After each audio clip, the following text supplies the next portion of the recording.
എല്ലാവർക്കും നമസ്കാരം. ഓഫീസിൽ ട്രാൻസ്ഫർ EMD അയക്കുന്നത് സംബന്ധിച്ച് പല തെറ്റുകളും പല ഓഫീസിലും വരുന്നുണ്ട്. അത് പിന്നെയും വിളിച്ച് പറയേണ്ട ഒരു ആവശ്യമുള്ളതുകൊണ്ട് അത് പൊതുവായിട്ട് എങ്ങനെയാണ് ഈ ട്രാൻസ്ഫർ EMD ഫില്ല് ചെയ്യാമെന്നും അതേപോലെ VPN റിക്വസ്റ്റ് ഇമെയിൽ ക്രിയേഷൻ എങ്ങനെയാണെന്നും അതിൻ്റെ ഒരു മൊത്തം ഒരു ഫ്ലോ എങ്ങനെയാണെന്നുള്ള കാര്യമാണ് ഈ വീഡിയോയിൽ പറയുന്നത്. ഇതിന് ബേസിക്കലി യാതൊരു ട്രെയിനിങ് ഒന്നും നമുക്ക് കിട്ടിയിട്ടില്ലെങ്കിലും ഇതേവരെ ചെയ്തു പോയിട്ടുള്ള കാര്യങ്ങൾ വെച്ചിട്ട് അതേപോലെ NIC എന്ന് പറഞ്ഞ വിവരം വെച്ചിട്ടാണ് നമ്മൾ ഈ ഒരു വീഡിയോ ചെയ്യുന്നത്. ബേസിക്കലി 4 തരത്തിലുള്ള ഫയൽസ് നമുക്ക് പരിചയപ്പെടാനുള്ളൂ. ഒന്ന് email creation form, 2 transfer EMD, 3 VPN, 3 email subscription form. അതിൽ വരുന്നതെന്ന് പറഞ്ഞാൽ ഈ ഒരു ഹയറാർക്കിയാണ് എപ്പോഴും നമുക്ക് വരിക. ട്രാൻസ്ഫർ EMDയിൽ ആദ്യം 2 ചോദ്യമാണുള്ളത്. ട്രാൻസ്ഫർ EMD അയക്കുന്ന എംപ്ലോയിക്ക് ഓഫീസ് ID ഉണ്ടോ, അല്ലെങ്കിൽ ഓഫീസ് ID ഇല്ലേ. അതായത് ഓഫീസ് ID ഇല്ലാത്ത ഒരാളാണെന്നുണ്ടെങ്കിൽ ആദ്യം അവർക്ക് വേണ്ടത് ഓഫീസിൻ്റെ ID ക്രിയേറ്റ് ചെയ്യുക, ഇമെയിൽ ക്രിയേറ്റ് ചെയ്യുക എന്നുള്ളൊരു ഫോമാണ്. അതിന് വേണ്ടത് ഇമെയിൽ സബ്സ്ക്രിപ്ഷൻ, ഇമെയിൽ ഫോമും, ഇമെയിൽ ക്രിയേഷൻ എക്സൽ ഷീറ്റും, ഇമെയിൽ സബ്സ്ക്രിപ്ഷൻ ഫോമുമാണ്. അത് അയച്ചതിന് ശേഷം മാത്രമേ നമ്മൾ ട്രാൻസ്ഫർ EMD ഉള്ളൂ. ഇനി ഓൾറെഡി ഓഫീസ് ID ഉള്ള ഒരാളാണെങ്കിൽ, മറ്റുള്ളൊരു ഓഫീസിൽ നിന്ന് പുതിയതായിട്ട് വന്നിട്ടുള്ള ഓഫീസ് ID ഉള്ള ഒരാളാണെങ്കിൽ അവർക്ക് ആകെ വേണ്ടത് ട്രാൻസ്ഫർ EMDയും ആ ഓഫീസ് ഓർഡറോ അല്ലെങ്കിൽ ട്രാൻസ്ഫർ ഓർഡറോ, സെക്ഷൻ മാറ്റുകയാണെങ്കിലാണ് ഓഫീസ് ഓർഡർ, ട്രാൻസ്ഫർ ആയിട്ട് വന്ന ആളാണെങ്കിൽ ആ ട്രാൻസ്ഫർ ഓർഡറാണ് നമ്മളവിടെ കൊടുക്കേണ്ടത്. ഇതാണ് അതിൻ്റെ ബേസിക് ഹയറാർക്കി. ആദ്യം ഓഫീസ് ID ഇല്ലാത്ത ഒരു ജീവനക്കാരന് എങ്ങനെ നമ്മൾ ഒരു ഓഫീസ് ID ക്രിയേറ്റ് ചെയ്യും, അല്ലെ എന്തൊക്കെ ഫോംസ് ആണ് അതിന് വേണ്ടത് നോക്കാം. ഇതാണ് ഒരു സാമ്പിൾ ഇമെയിൽ ID ക്രിയേഷൻ്റെ ഫോം. നമ്മൾ ആദ്യം ചെയ്യേണ്ടത് വളരെ സിമ്പിൾ ആയിട്ടുള്ള ഫോമാണ്, എന്നാലും നമുക്കൊന്ന് ഓടിച്ചു പോവാം. ആളെ പേര്, ഇനീഷ്യൽ വേണമെങ്കിൽ ലാസ്റ്റ് നെയിമിൽ കൊടുക്കാം. Designation, department, state, country code +91 ആയിരിക്കും. India. Mobile number, date of retirement കൊടുക്കുക.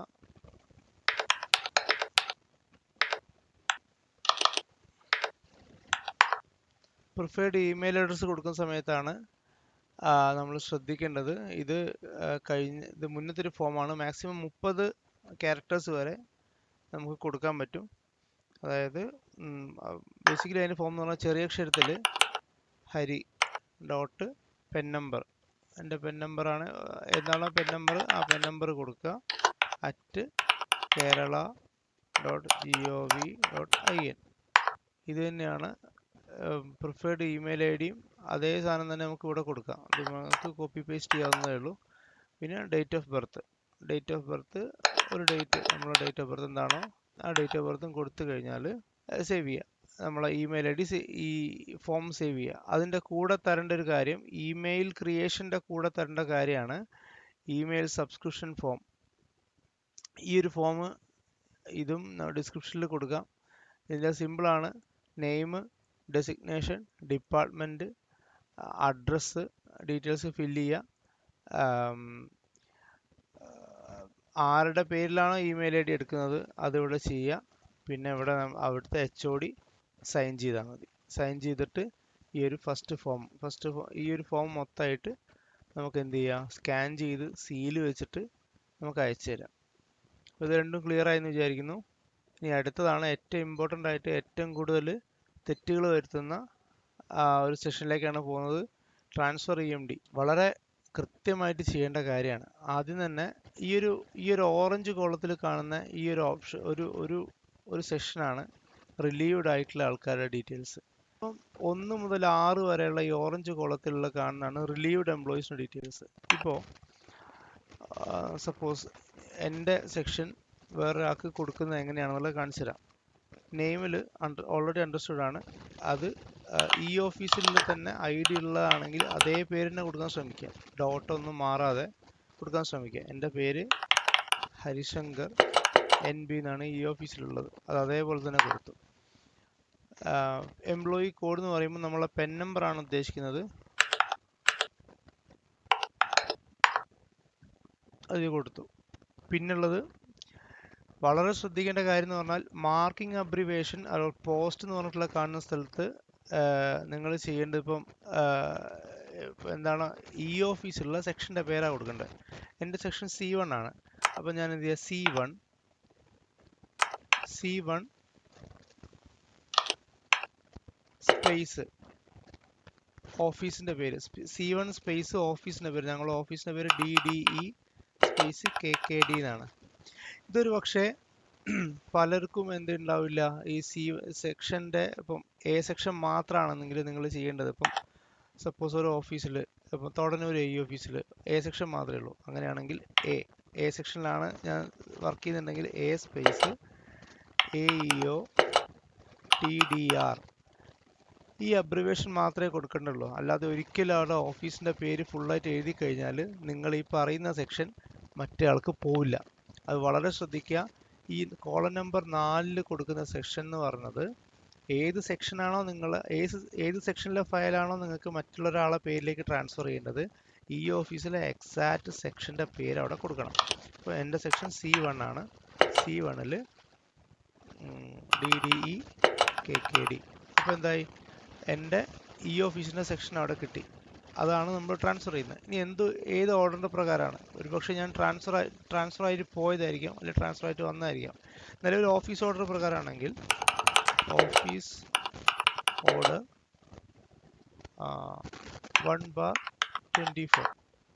അതിൻ്റെ ഡേറ്റ് പറഞ്ഞാൽ 5/7/2024. ഇവിടെ ചോദിക്കുന്നത് വളരെ വ്യക്തമായിട്ടുള്ള ചോദ്യമാണ്, EMD എക്സിസ്റ്റ് ചെയ്യുന്നുണ്ടോ പുതിയ എംപ്ലോയിക്ക്, ഈ നമ്മൾ ട്രാൻസ്ഫർ ചാർജ് കൊടുക്കുന്ന എംപ്ലോയിക്ക് ഈ ഇതുണ്ടോ എന്നുള്ള ചോദിക്കുന്നത്. അത് എപ്പോഴും യെസ് ആയിരിക്കും. ഇത് പൂരിപ്പിക്കുന്ന സമയത്ത് എപ്പോഴും യെസ് ആയിരിക്കും.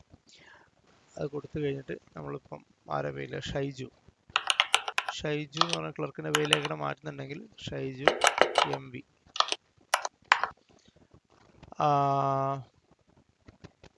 അതിൽ മെയിൽ ഓർ ഫീമെയിൽ കൊടുക്കുക. എംപ്ലോയി കോഡ് ഷൈജു എന്ന് പറഞ്ഞ ആളുടെ പെൻ നമ്പർ 1234567 കൊടുക്കുക. ഡെസിഗ്നേഷൻ, ഈ ഡെസിഗ്നേഷൻ സാധാ ഡെസിഗ്നേഷൻ, എന്ത് ഡെസിഗ്നേഷനിലാണോ നിങ്ങൾക്ക് അവരുടെ പ്രൊഫൈലിൽ കാണേണ്ടത് ആ ഡെസിഗ്നേഷനാണ് കൊടുക്കേണ്ടത്. നിലവിൽ സീനിയർ ക്ലർക്ക്. ഇമെയിൽ ID, ഈ ഇമെയിൽ ID വളരെ ഇമ്പോർട്ടൻ്റ് ആണ്. ഇമെയിൽ ID എന്ന് ഉദ്ദേശിക്കുന്നത് ഈ ഷൈജു എന്ന് പറഞ്ഞ ആളുടെ ഓഫീസ് ID ആണ്. അതായത് ഈ ഓഫീസ് ID ആണ്. Shaiju dot pen number 1234568@kerala.gov.in. ഇത് പലരും തെറ്റിച്ചിട്ട് ജിമെയിലും അതേപോലുള്ള മെയിലുകൾ തരുന്ന സമയത്ത് നമുക്കത് വലിയ ബുദ്ധിമുട്ടുണ്ടാകുന്നുണ്ട്. പിന്നെയും വിളിക്കുക. അപ്പം ശ്രദ്ധിക്കുക, ഇമെയിൽ എന്ന് പറയുന്നത് ഈ ഓഫീസിൻ്റെ ID ആണ്.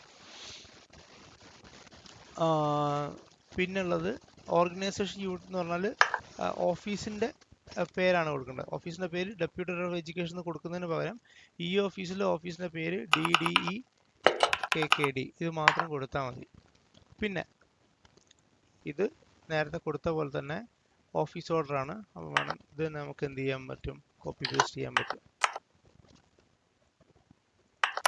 ഇതൊരു ട്രാൻസ്ഫർ ഓർഡർ ആയിരുന്നെങ്കിൽ ട്രാൻസ്ഫർ ഓർഡറിൻ്റെ നമ്പറും ഡേറ്റും ആണ് കൊടുക്കേണ്ടത്. Joining the new section, particular സെക്ഷനിൽ ഈ C1 എന്ന് പറഞ്ഞിട്ടുള്ള സെക്ഷനിൽ എന്നാണോ ചാർജ് എടുക്കുന്നത് ആ ചാർജ് എടുക്കുന്ന ഡേറ്റ്. ഇന്നാണ് ചാർജ് എടുക്കുന്നുണ്ടെങ്കിൽ 5/7/2024.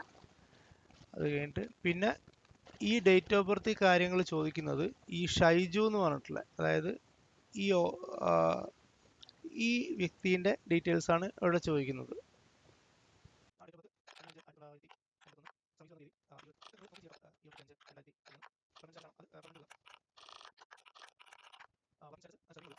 ഓപ്ഷനിലാണ് വേണമെങ്കിൽ കൊടുത്താൽ മതി.